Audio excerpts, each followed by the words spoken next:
Madras HC orders CBI probe into Tuticorin police firing that killed 13 during anti-Sterlite protests. Among the series of questions raised were how self-loading rifles found their way out of the armory and came to be used in the firing, how snipers were perched atop vehicles, and how persons came to be shot in the face and chest.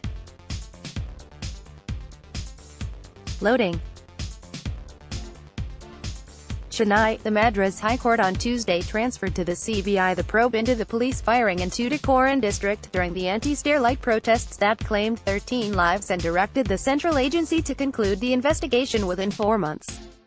Also quashed an order detaining 6 members of the Tuticorin, a left outfit accused of inciting violence in the district. 6 of them were arrested under the National Security Act. Transferring the case from Tamil Nadu CBI said police, the court ordered the director of the Central Bureau of Investigation, CBI, to set up a special team for investigation which shall be concluded within 4 months. Among the series of questions raised were how self-loading rifles found their way out of the armory and came to be used in the firing, how snipers were perched atop vehicles, and how persons came to be shot in the face and chest.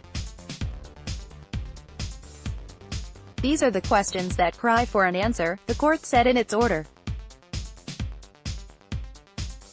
A division bench of Justices C.T. Selvam and Bashir Ahmed passed the order on a batch of petitions related to the police firing on May 22 when the protest demanding closure of the copper plant of Sterlite, a unit of Vedanta Group, over pollution concern, turned violent. In the police firing, 13 people were killed on May 22 and 23. The deaths drew widespread condemnation by opposition political parties, led by the DMK, in the state. The petitions, which sought different reliefs, including registration of murder case against the police officials for allegedly deploying snipers, probed by a High Court judge and the CBI, were heard at the Madras bench of the court, and the order was delivered at the principal seat here today. It can hardly be expected that any investigation either into the wrongdoings of the protesters or of the police or administration would inspire confidence if entrusted to agencies of this state, the bench said.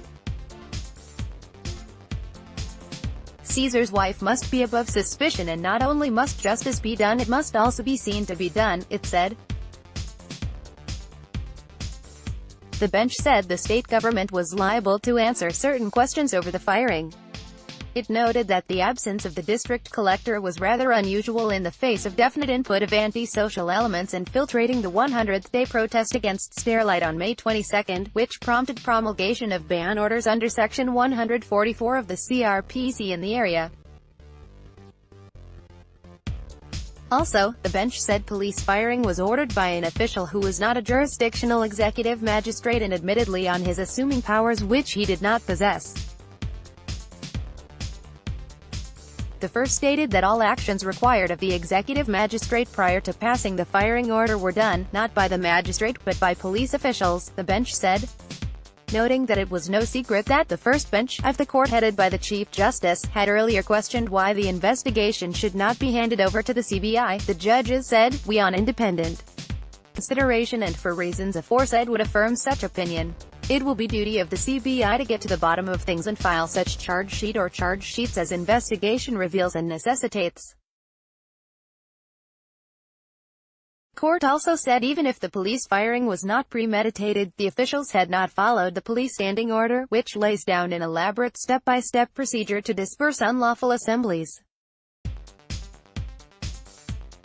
The standing order by itself affords no assurance against subsequent occurrences of similar nature, the bench said. We direct the Director General of Police to form a committee towards recasting and modifying the Police Standing Order 703 so as to meet future contingencies, it said.